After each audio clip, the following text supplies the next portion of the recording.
Amis internautes de Wii Sport, bienvenue dans votre revue sportive de ce vendredi 9 janvier 2026. Voici l'essentiel à ne pas manquer. Le jour tant attendu est arrivé ce vendredi à Tanger. Le Sénégal et le Mali se retrouvent pour un quart de finale de CAN 2025 qui dépasse le simple cadre sportif.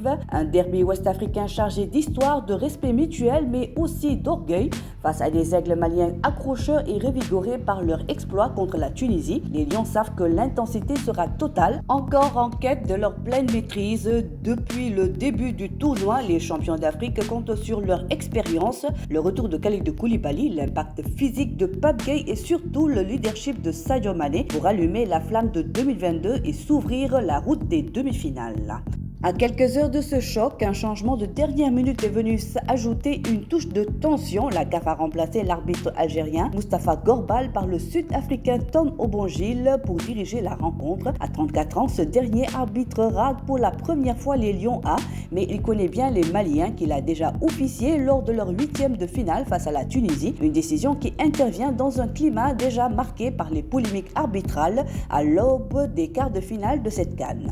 En parallèle, le football africain se projette vers l'avenir. La CAF a officialisé la date du tirage au sort de la CAN féminine 2026, prévue le 15 janvier à Rabat, en marge des CAF Awards. La compétition, élargie pour la première fois à 16 nations, est programmée du 17 mars au 3 avril 2026 au Maroc. Comptera le Sénégal parmi les qualifiés, aux côtés notamment de l'Égypte, Cameroun, de la Côte d'Ivoire et du Mali, invités par l'instance continentale. Une nouvelle étape dans la montée en puissance du football féminin africain.